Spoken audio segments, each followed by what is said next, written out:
Daniel ya. Ya, betul. Iya, iya.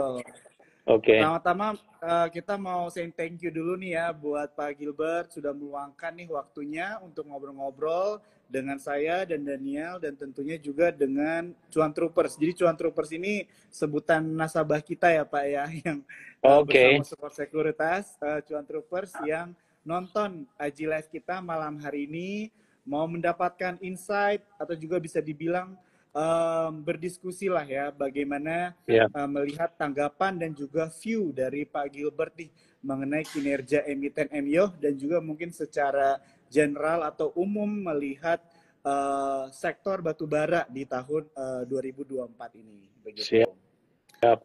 Oke, jadi kita mulai aja nih Dan ya. Ya, siap. Oke, ya. Bakal seru Jadi ini. ya, jadi Pak Gilbert mungkin di sini ada beberapa teman-teman atau investor juga Ya. yang baru mulai berinvestasi begitu kan. Dan jadi Ya. mungkin mereka juga belum terlalu tahu mengenai company profile dari Samindo Resources ini apa.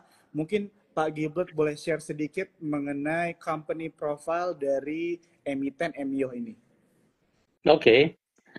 Iya. MIO itu PT Samindo Resources ya. PT Samindo Resources itu dari dulu ya, Samtan Indonesia, jadi Samindo. Samtan itu perusahaan dari Korea ya, dan sudah berada di Indonesia lebih dari 25 tahun lah gitu.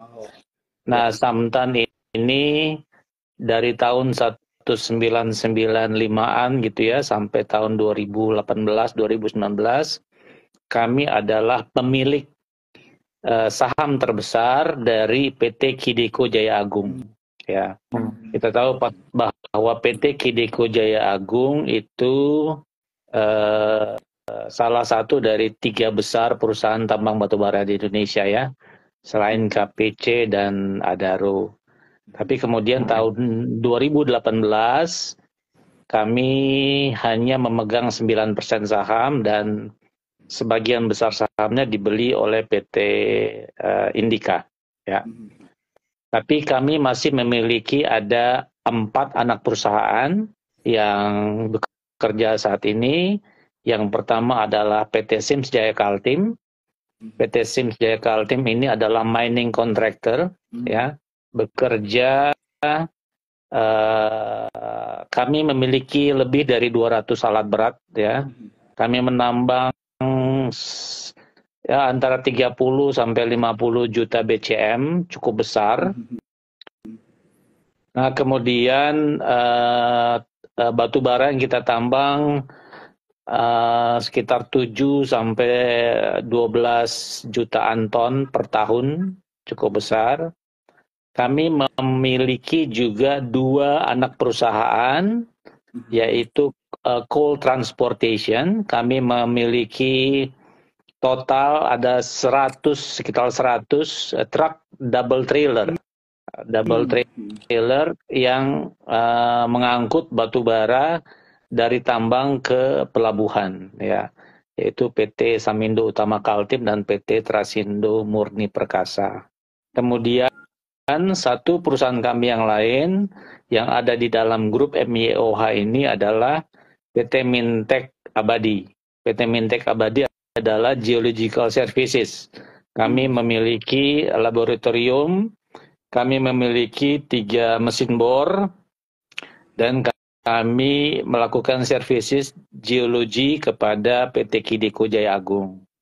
Nah, kemudian akhir tahun yang lalu kami mengakuisisi sebuah perusahaan yang namanya Transcon. Perusahaan itu adalah perusahaan penyewaan mobil-mobil tambang, mobil yang 4-wheel drive ya. Ada sekitar lebih dari 3.000 mobil yang dimiliki dan disewakan. Kami akuisisi sekitar 83% saham mereka pada akhir tahun 2023 yang lalu. Jadi total sekarang di bawah MIOH ada 5 anak perusahaan yang sampai saat ini bekerja dengan baik. Kira-kira gitu, Pak Jo dan Oh, Pak Daniel. oke, terima kasih Pak ya. Jadi kalau misalnya dibilang memang berarti jasa di sektor batu bara yang dilakukan oleh MYOH ini cukup banyak ya Pak ya, dari pengambilan, dari pengangkutan batu bara tadi, betul ya Pak ya? Ya, Dan betul. juga ada pengeboran eksplorasi juga ya Pengeboran, Pak ya? betul. Oke. Ya, Oke, ya. Jadi saya juga sempat baca sih ada komposisi pendapatan dari MYOH itu memang tapi lebih beratnya di pengambilan batu baranya ya Pak ya, betul. daripada Ya, sewa ya, transportasinya ya. Oke, oke. Wah, ini cukup menarik ya teman-teman yang nonton malam hari ini. Jadi kita di sini akan coba belajar lebih dekat untuk mengenal ya mengenai emiten dari MYOH. Oke, ya. mungkin satu pertanyaan lagi dan ya sebelum Siap, siap. saya lempar ke Daniel, saya penasaran nih mau nanya sama Pak Gilbert. Jadi mungkin ini pertanyaan sejuta umat juga nih Ya, Pak, gitu kan? ya, ya, Mungkin silakan. Bapak langsung dari seorang direktur emiten tambang gitu ya, apalagi harga batu bara, dari batu bara. Kira-kira kalau Pak Gilbert sendiri melihat em, bisnis batu bara itu gimana Pak untuk di tahun 2024 ini gitu ya, melihat bahwa memang tahun lalu begitu ya agak susah begitu ya dengan fluktuatifnya harga batu bara begitu kan, melihat Ya. dari ekonomi Cina dan sebagainya. Kalau untuk tahun 2024 ini kira-kira menurut Pak Gilbert gimana nih untuk sektor batu bara? Oke, gini ya, saya jelaskan secara umum dulu ya. Kebetulan tadi saya diundang menghadiri sebuah acara namanya Indonesian Economy Outlook 2024 ya. Nah, kemudian salah satu yang dibahas memang adalah sektor energi ya, termasuk batu bara. Gini, batu bara memang dunia itu mencoba untuk terus menekan karena bagaimanapun emisi gas buangnya tinggi ya. Jadi kita juga didorong oleh dunia untuk segera menemukan energi terbarukan yang emisi gas buangnya rendah, bahkan tidak ada gitu ya. Karena emisi gas buang dari PLTU, tenaga batubara misalnya, itu sangat tinggi ya. Ada beberapa video lah yang beredar di TikTok, kalau emisi gas buang dunia ini tidak dikurangi, itu 2050 dunia akan bertambah 2-3 derajat Celcius dan sebagainya, kayak gitulah.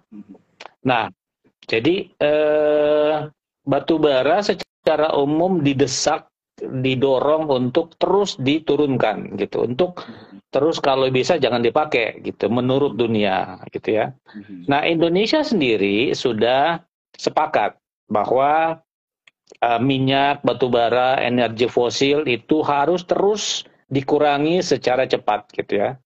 Nah, masalahnya gini, kalau kita mengurangi batu bara, yang mau gantiin tuh apa gitu? Yang mau menggantikan batu bara apa? Gini ya, sekarang kita pakai listrik nih, pakai HP, pakai listrik dan sebagainya. Itu 70% listrik Indonesia itu masih dari batu bara. Nah, kalau batu bara nggak ada gimana? Kita pakai listrik dari apa gitu? Industri-industri, pabrik-pabrik, semua tuh 70% itu dari batu bara gitu ya. Yang 30% itu ada yang dari gas, minyak bumi, solar, energi matahari, angin, biosolar dan sebagainya. Tapi 70% itu batu bara. Nah, sekarang kita didorong untuk mencari energi terbarukan. Misalnya kita punya geotermal. Geotermal itu sepanjang Pulau Jawa, sepanjang Pulau Sumatera, sampai ke Maluku, itu banyak geotermal. Masalahnya masih mahal. Jadi energi paling murah itu kalau hitungan per KWH itu 3 sampai 4 sen dolar lah per KWH. Sangat murah batu bara itu. Geotermal itu masih 3 kali 4 kali lipatnya batu bara. 12 lah energi matahari misalkan itu masih 3 kali lipat, energi angin, ya, energi arus laut, energi apalagi, semua masih mahal. Yang paling murah itu memang batu bara gitu. Nah, kemudian pada tahun 2010, sekitar 2010, negara membuat semacam strategic plan, ya, bahwa batu bara ini harus digantikan gitu. Nah, angka yang ditetapkan adalah pada tahun 2025 itu sudah harus 23% menggunakan energi terbarukan. Nanti tahun 2030 lebih banyak lagi, sampai tahun 2050, 2060 betul-betul habis, tidak menggunakan batu bara lagi. Tapi apa yang terjadi? Mulai 2010 sampai sekarang, tahun kemarin lah, waktu saya ikut seminar energi, itu baru 13%. Bayangkan, dari 25%, belum sampai 13, 12, berapa gitu. Jadi yang dibilang batu bara akan diturunkan terus, pembangkit listrik tenaga uap batu bara akan di stop, kemudian akan digantikan, itu masih susah gitu. Nah, sekarang yang sedang dicari adalah bagaimana emisi gas buang ini diturunkan. Yang ingat gak waktu si Gibran tanya tentang carbon capture, ya? Waktu debat presiden, carbon capture. Nah, itu adalah upaya menurunkan emisi gas buang dari batu bara. Jadi, kalau kita bicara industri batu bara, sampai tadi waktu diskusi tadi pagi ya, itu diyakini akan lebih panjang gitu. Selama energi terbarukan tidak ditemukan yang murah, yang semurah batu bara, itu batu bara masih akan terus gitu. Termasuk 2000 tadi kita bicara juga 2024. 2024 harga masih cukup bagus. Memang tidak seperti waktu harga melonjak pada saat ada perang Ukraina sama Rusia itu ya. Itu kan harganya wow. Itu apa, penambang batu bara kaya raya semua gitu. Tidak setinggi itu. Tapi harga di range tinggi itu masih memang di $150 lah istilahnya ya. 150, 60, 40, paling rendah 30, balik lagi 150, seperti itu. Jadi untuk 2024 ini harga batu bara masih oke gitu. Nah, kita itu sangat tergantung dari Cina dan India, ya. Kita tahu bahwa Cina walaupun dia banyak sekali batu bara, India juga banyak sekali batu bara, tapi ketergantungan impor mereka juga masih besar gitu. Jadi selama Cina dan India itu masih menggunakan batu bara, jadi ekspor kita juga masih besar.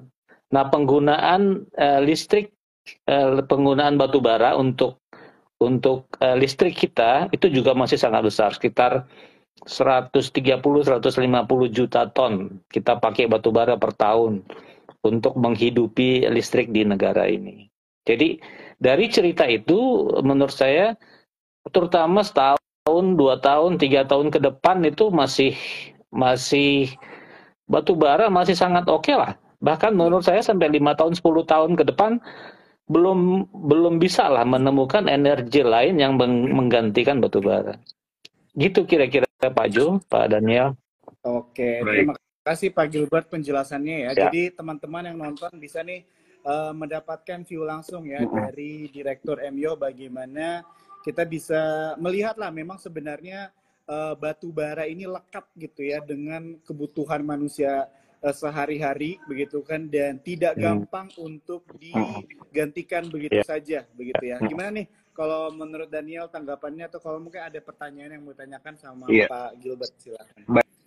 Baik. Pak Gilbert, ini follow up question Pak dari penjelasan Pak Gilbert tadi kan berarti kita di Indonesia juga ketergantungannya memang masih tinggi banget gitu ya untuk batu bara itu sendiri. Otomatis kan industri-industri turunannya juga ini nanti akan mendapatkan manfaatnya gitu ya Pak ya. Ada spillover Ya, efeknya tentu untuk industri batu bara jangka panjang. Nah, tapi kalau kita lihat eh,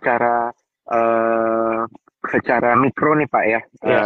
mengerucut ke emiten Samindo sendiri nih di sepanjang 2023, kinerja operasionalnya seperti apa Pak? Apakah mengikuti pergerakan harga batu bara gitu? Karena kita lihat harga batu bara di mulai pertengahan 2023 itu mengalami penurunan Pak. Ya, Dari harga 150-an ke 115 ya. gitu. Nah, ini apakah mempengaruhi kinerja operasionalnya Samindo sendiri, Pak, untuk full year 2023? Oke. Nah, gini ya, mengenai harga, kalau dengan harga batu bara, kita itu tidak terlalu berdampak. Kan kita kan mining contractor, Pak. Kecuali kalau Bapak tanya kepada Adaro, Kideko, KPC, mereka pasti berdampak. Kan kalau kami dibayar oleh Kideko, jadi kami dibayar berdasarkan berapa batuan penutup yang kami kupas sama berapa batu bara yang kita gali gitu. Jadi naik turunnya harga tidak terlalu terpengaruh. Tapi memang ada pengaruhnya gitu. Bagaimanapun klien kami kan PT Kidiko Jaya Agung. Nah, biasanya klien itu kalau dia harga naik diam-diam aja gitu. Tapi kalau harga turun mereka minta diskon-diskon. Nah, kebetulan tahun lalu itu mereka sedikit menurunkan produksi gitu karena kita tahu bahwa Kidiko kan miliknya Indika ya sekarang. Kami ada saham di situ cuma 9%, jadi kami tidak berpengaruh lah. Indika itu sangat concern dengan emisi gas buang. Nah, jadi untuk menurunkan emisi gas buangnya, mereka menurunkan produksi kemarin. Jadi itu yang berdampak kepada kami. Mereka rencananya mau 34 juta, mereka turunkan menjadi 31 juta gitu batu baranya. Sehingga otomatis berpengaruh lah pada pendapatan kami ya kira-kira gitu. Jadi eh, kinerja lah. Kalau kinerja kami saya pikir baik selama tahun yang lalu ya. Tapi itulah memang ada penurunan produksi dari PT Kideko Jaya Agung yang berpengaruh kepada kami. Ya, kira-kira gitu Pak Daniel. Menarik, menarik banget, Pak. Berarti memang lebih resilient lah ya, Pak ya. Karena kan Ya, ini lebih ke bidang jasanya ya, yang perlu diketahui juga nih oleh teman-teman cuan troopers berkaitan dengan industri yang dijalankan oleh Samindo. Nah, kalau di ya, 2023 kita kan ngelihat di media Pak ada ya, Emio kemudian mengakuisisi Transkon Jaya Pak, ya, TRGA. Gitu. Nah, betul. ini kan harganya pun ketika diakuisisi ini fantastis Pak, 300 kurang lebih 300-an miliar ya Pak, ya Ya, data yang betul. sudah beredar di market gitu. Nah, ini efeknya seperti Ya. apa untuk kinerja Emio sendiri Pak? Apakah sudah bisa tercermin atau masih butuh waktu gitu Pak? Karena kan memang baru di akhir tahun kemarin. Ya, gini, tentunya kami membeli si Transkon ya, itu cukup lama Pak, hampir 1 tahun lah kami review, kami pelajari, kami lakukan due diligence, dan memang kedepannya kami meyakini ini perusahaan akan menjadi pemasukan yang baik lah untuk kami, karena kami terus akan mengembangkannya gitu. Nah, harga saya pikir oke lah ya, harga segitu juga kami nggak mau juga terlalu menekan, tapi untuk kami sih oke lah. Nah, rencananya memang ini masih dalam tahap pertemuan terus ya dengan manajemen yang lama. Sementara belum ada yang diganti gitu. Jadi memang kami hanya menambahkan sambil kami melakukan review terus. Jadi sementara ini tahapnya adalah tahap penyesuaian. Kan baru berapa bulan ini Pak? Baru terakhir kan kita dapat 9,8%. Tadinya 74% ditambah 9,8%. Sekarang sekitar 83% kita punya saham di situ. Nah, kemudian sekarang tahap penyesuaian. Jadi kami coba merge antara laporan-laporan keuangan, laporan-laporan operasional yang biasa dipakai kami. Apalagi Samindo Resources ini kami menerapkan sistem manajemen ISO 9001 ya, sistem manajemen mutu atau quality management system. Kita juga concern sama safety kan. Bapak-bapak tahu bahwa industri pertambangan itu industri yang kecelakaannya paling banyak Pak. Dibanding perminyakan itu kita jauh lebih banyak dibanding industri-industri yang lain lah. Sehingga kami menerapkan ISO 45001 atau Health and Safety Management System.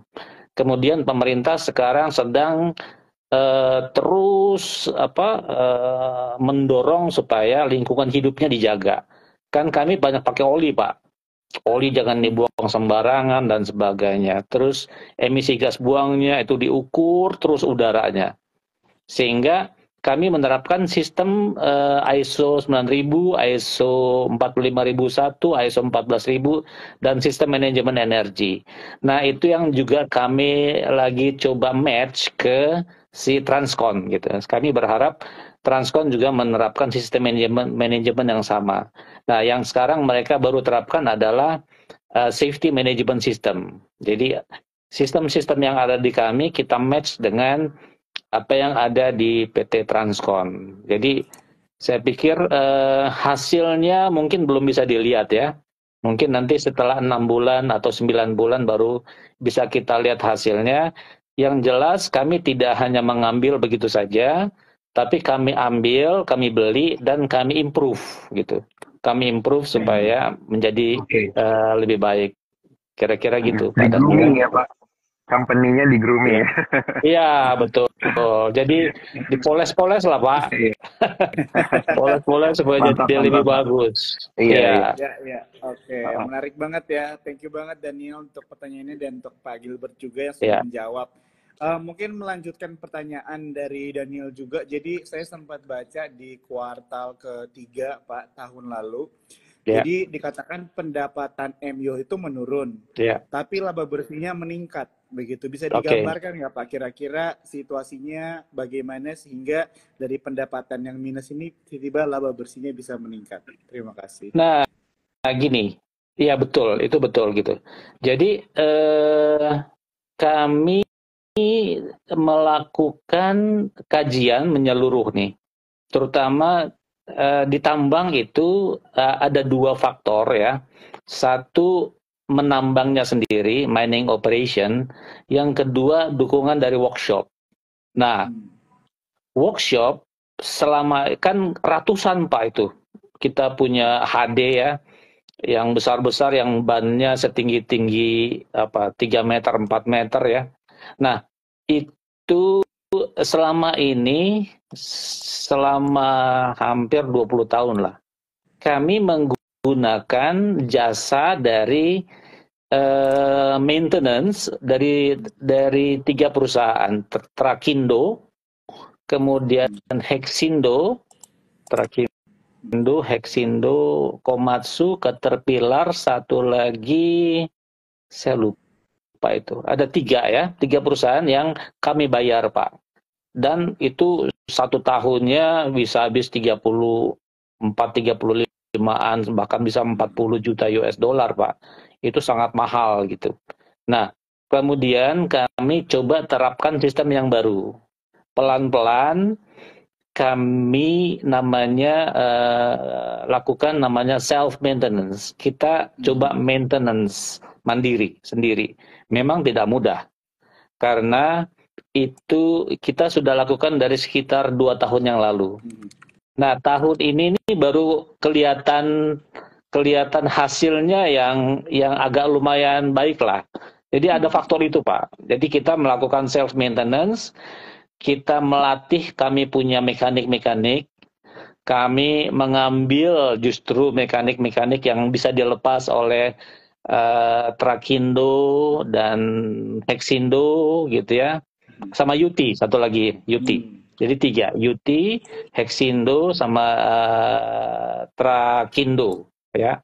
Nah, ada mekanik-mekanik yang memang ahli, yang mereka lepas kita ambil pelan-pelan. Terus kita bikin bay baru untuk workshopnya.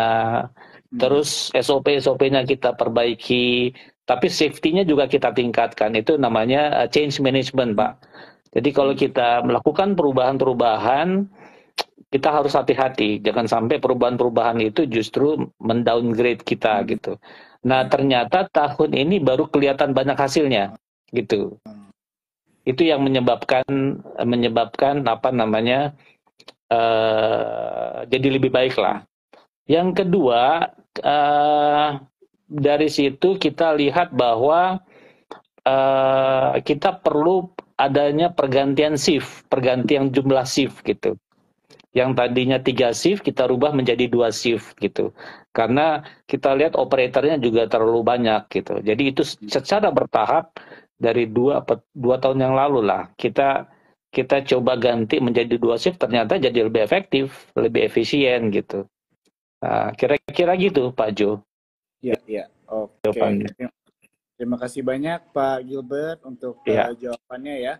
Jadi ini mungkin juga mewakilkan beberapa pertanyaan teman-teman investor kita atau cuan troopers ya mengenai kinerja dari Emyoh gitu ya di tahun lalu. Mungkin ada pertanyaan tambahan Pak. Kira-kira rilis laporan keuangan untuk Emyoh di kuartal terakhir tahun lalu itu kapan ya Pak? Atau sudah rilis ya? Tahun lalu kayaknya udah rilis ya Pak. Nanti saya coba cek. Kayaknya udah Pak. Udah rilis. Q4 2024 sudah ya berarti ya? 2023 sorry. 2023 iya. Oke. Saya coba. Iya. Sudah ya. Oke, tadi teman cuan troopers yang bertanya, jadi untuk laporan keuangan kuartal 4 tahun lalu sudah dirilis juga ya. Jadi teman-teman bisa untuk melihat lebih dekat mengenai Emyoh begitu. Iya, karena kami kan saya selalu hadir kalau meeting management, dan seingat saya itu udah dibahas dari bulan Januari pertengahan gitu ya. Sudah dibahas ya. Oke, iya. Jadi mungkin sebagai informasi aja ya teman-teman yang sudah setia join nonton. Tadi di sini kita akan menjanjikan untuk memberikan ini ya, ada buku nih Art of Investing buat teman-teman yang nonton malam hari ini dan memberikan pertanyaan yang bagus ya untuk Pak Gilbert nih, untuk mungkin mau bertanya lebih dalam begitu ya mengenai sektor batubara. Ini mungkin dan kita coba ambil satu pertanyaan ya dari question box kita di sini. Ada investor atau cuan troopers yang mau bertanya nih. Nah, ini mungkin pertanyaannya adalah berapa lama cadangan batubara kita akan habis ditambang?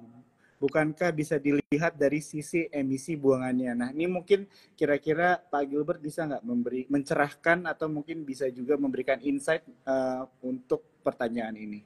Oke. Kalau untuk Indonesia itu salah satu negara dengan cadangan batubara yang sangat besar ya. Memang paling besar itu Cina, India, Indonesia, baru Australia, Amerika juga banyak gitu. Nah, kalau dihitung gini, kalau kita bicara tentang cadangan batubara, kalau secara geologi, kebetulan saya dulu geologis Pak, jadi saya ngerti tentang batubara. Nah, di geologi itu ada yang namanya reserves sama resource. Jadi reserves itu kalau cadangannya sudah pasti. sudah kita bor, sudah kita hitung gitu dengan akurat.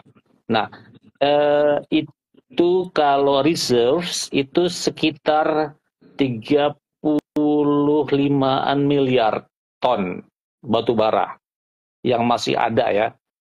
Tapi kalau kita bicara resource ya, batu bara yang ada, yang terindikasi dan masih belum dibor, tapi sudah kelihatan ini ada batu baranya sekian meter, itu masih 120-an miliar ton gitu. Kalau kita pakai untuk yang 35 miliar tadi ya, kita pakai untuk kita sendiri saja, kita tidak ekspor, itu masih bisa 100 sampai 120 tahun gitu. Tapi kalau kita pakai sendiri dan kita ekspor, itu masih 40-50 tahun gitu. Jadi itulah bayangan kira-kira jumlah batu bara, sehingga pada saat diskusi-diskusi ilmiah tentang batu bara, kan negara-negara barat itu selalu push kita supaya ayo dong Indonesia jangan pakai batu bara lagi gitu kan. Jangan produksi batu bara lagi ya. Kalian enak batu baranya udah habis, sudah dipakai 100-200 tahun yang lalu, apalagi di Amerika ya. Tapi kan kita masih menikmati dan kita masih punya sangat banyak batu bara gitu. Jadi istilahnya ini Tuhan kasih batu bara untuk Indonesia, kenapa kita nggak pakai gitu. Nah, yang jadi sekarang yang jadi PR adalah bagaimana supaya emisi gas buangnya itu kita tekan gitu. Nah, kalau kita bisa ketemu teknologi itu, wah, itu sangat baik bahwa batu bara tetap dipakai, tapi emisi gas buangnya itu bisa kita tekan gitu. Kan batu bara kan PR-nya cuma emisi gas buang nih. Emisi gas buang yang merusak ozon dan sebagainya, sehingga bumi semakin panas, nanti es kutub mencair, air laut meningkat, dan sebagainya. Takutnya kan begitu. Tapi kami percaya bahwa teknologi itu akan kami temukan gitu, sehingga batu bara ini yang sudah diberikan oleh Tuhan, terutama di Indonesia, harus bisa kita pakai. Kira-kira gitu. Kalau kita bicara tentang cadangan batu bara, Pak Jo.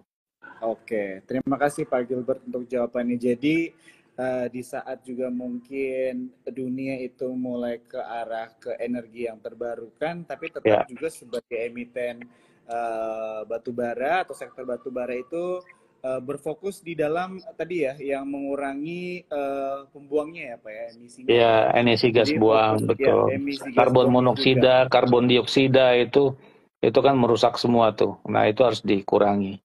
Carbon capture istilahnya. Ya. Wah, ini jadi course class juga buat teman-teman investor dan cuan troopers ya, bagaimana kita melihat atau belajar langsung ya mengenai skema bisnis dari sektor di batu bara. Oke, mungkin di sini aku harus clarify sedikit dulu. Ini tadi Pak Daniel ada sedikit gangguan teknis dengan handphonenya, jadi Pak Daniel tidak akan balik lagi. Jadi kita akan ngobrol berdua saja ya Pak Gilbert, karena kalau boleh juga, karena kalau lihat waktunya juga sudah cukup sudah dekat dengan dari akhir sesi talk kita malam hari ini. Oke, mungkin tinggal satu ke dua pertanyaan lagi saja. Saya ada pertanyaan Pak mengenai yang sedang terjadi di sektor batu bara sekarang begitu ya. Jadi kalau misalnya dari berita yang saya baca, memang sekarang dikatakan bahwa pasokan pasar batu bara itu sedang oversupply gitu kan Pak. Dan apakah MYOH emiten MYOH itu terdampak dengan adanya oversupply, kejadian oversupply ini sekarang, atau tidak ada dampaknya sama sekali terhadap kinerja perusahaan dari MYOH? Kalau dikatakan oversupply, saya pikir juga enggak ya, karena harga batu bara ini masih stabil. Ya, ada naik, ada turun, itu biasalah. Tapi kan kita juga ada kuotanya Pak, kuotanya. Jadi tahun ini kita produksi batu bara sekitar 700 jutaan, ya, 710 kalau nggak salah. Tahun lalu 690-an, tapi realisasinya ternyata 730-an juta gitu. Jadi apa namanya, kalau dibilang oversupply menurut saya enggak gitu. Tapi memang kalau kita bicara Cina dan India itu mereka juga kadang ada plus kadang minus, tergantung dari situasi ekonomi India dan Cina. Tapi terutama Cina, kan Cina yang selatan ya, bukan Cina utara. Karena Cina itu mereka menggunakan batu bara itu sangat besar. Kalau kita produksinya aja 700 juta, tapi kita menggunakan batu bara untuk dalam negeri itu sekitar 200 jutaan. Yang 500 juta itu kita ekspor. Tapi kalau Cina, dia pakai untuk dalam negeri sendiri aja itu 4,5 miliar, Pak. Gila itu Cina. Nah, sebagian besar itu adanya di Cina Utara. Cina itu juga melimpah batu bara. Nah, kenapa mereka udah batu baranya banyak, tapi mereka kok impor dari Indonesia? Karena yang di selatan, Cina Selatan tuh mereka nggak punya batu bara.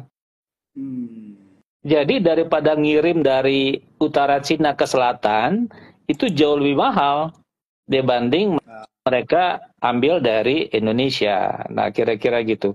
Nah, selama Cina Selatan itu masih terus menggunakan batu bara, dan mereka juga mencoba mencari energi terbarukan, sampai sekarang belum ketemu yang murah. Termasuk India juga. India bahkan menggunakan batu bara jauh lebih banyak lagi gitu. Jadi kalau Cina sekitar 4,5 miliar ton per tahun, India ya 1,5 lah, 1,5 miliar ton per tahun. Dan India juga masih sangat banyak impor batu bara dari kita gitu. Jadi selama India dan Cina itu masih menggunakan batu bara untuk mereka punya listrik, mereka punya industri, itu saya pikir harga batu bara juga akan baik ya. Selain yang masih pakai batu bara itu Korea, Jepang, Vietnam, Malaysia, Filipina yang impor dari kita yang kecil-kecil ya. Tapi raksasa-raksasanya itu adalah memang Cina dan India. Jadi saya pikir sampai saat ini dan diprediksi sampai beberapa tahun ke depan lah, ekonomi India dan ekonomi Cina itu masih menggeliat, sehingga mereka masih tetap butuh banyak batu bara dari kita.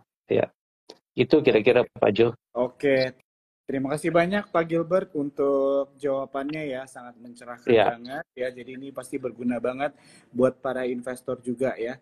Halo Pak Daniel, selamat bergabung lagi ya. Tadi ada sedikit teknis ya. Iya, ada kendala teknis, sorry Pak. Saya lanjut gantian nanya ya Pak Gilbert. Ini berkaitan dengan boleh Pak Daniel. Iya, dengan industrinya dan juga kinerja Pak. Kalau ngelihat di 2024 ini dari sisi target gimana nih Pak? Apakah akan ada peningkatan berapa persen gitu Pak? Ini kan biasa jadi pertanyaan bagi para cuan troopers ya. Apakah akan ditingkatkan begitu, mengingat kita ngelihat harga batu bara kemarin baru rebound sedikit Pak, dari 115 ke kurang lebih 130-an gitu. Iya. Oke. Kalau kita, kan kami tergantung dari Kideko ya Pak.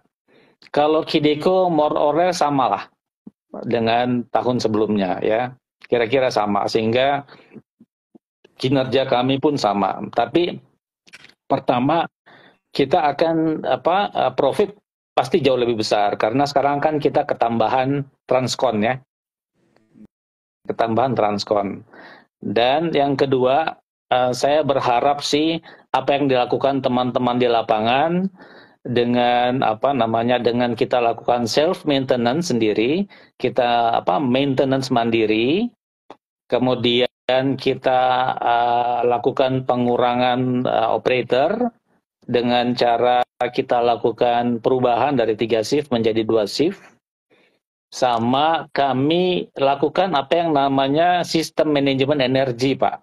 Itu adalah sistem manajemen efisiensi. Jadi penggunaan solarnya itu kita tekan gitu. Kan kalau Pak Jo, Pak Daniel tahu bahwa di tambang batu bara itu biaya solar itu 30-35%, Pak. Solar itu mahal sekali. Sekelas Kideko aja beli solar 1 tahun itu sekitar 5 triliun, Pak. Jadi solar itu biaya yang aspek biaya yang sangat tinggi. Nah, kami lakukan penghematan dengan sistem namanya ISO 50001, penghematan energi. Sehingga misalkan gini, truk-truk itu kalau dia nanjak, Pak, itu penggunaan solarnya itu besar. Sehingga kita uji coba jalannya itu kita putar sedikit, tapi lebih landai gitu. Misalnya itu. Kemudian pompa kan tambang itu kan musuhnya ada 3, Pak. 1 air, 2 air, 3 air. Air dari atas, hujan, air dari bawah. Jadi selalu banjir, Pak. Nah, itu sistem pemompaan harus bagus gitu. Kadang-kadang anak-anak ini udah dipompa, digali lagi, pompa itu sampai tandem 2, 3 gitu. Nah, kita udah pelajari kenapa nggak beli 1 aja yang gede gitu. Nah, itu seperti itu. Itu penghematan energi. Kebocoran, kemudian kita pakai genset kan. Nah, genset kan pakai solar, Pak. Kita coba tempat-tempat yang memang kita bisa pakai solar cell atau lampu-lampu tambang pakai tenaga matahari, kita pakai tenaga matahari. Tapi memang harus rajin-rajin dibersihkan, Pak. Kalau batu bara kan hitam, Pak. Jadi kadang-kadang itu ketutup gitu, jadi dibersihkan. Jadi kita lakukan itu. Nah, itu saya berharap itu akan bisa berhasil, sehingga kalau itu berhasil, penekanan solar kita turunkan, itu profit kita kita harapkan bisa meningkat lah di tahun 2024. Kira-kira gitu, Pak Jo, Pak Daniel. Baik, Pak. Terima kasih banyak, Pak, ini atas jawabannya, dan mohon izin, Pak, ini karena keterbatasan waktu sepertinya harus kita akhiri dulu, Pak, bincang-bincang pertama kita ini via Instagram Sukor. Dan juga terima kasih banyak untuk Pak Gilbert yang udah kasih kita banyak sekali insight, Pak, menarik terkait dengan MEO dan juga industri batubara di Indonesia. Siap, makasih sama-sama banyak, Pak Daniel. untuk Cuan Truckers dan juga Pak Gilbert. Pak Daniel, Pak Jo. Moga-moga bisa ngobrol lagi nanti ya, Pak. Iya. Ya, salam Pak Jimmy, Pak. Saya kenal baik Pak Jimmy.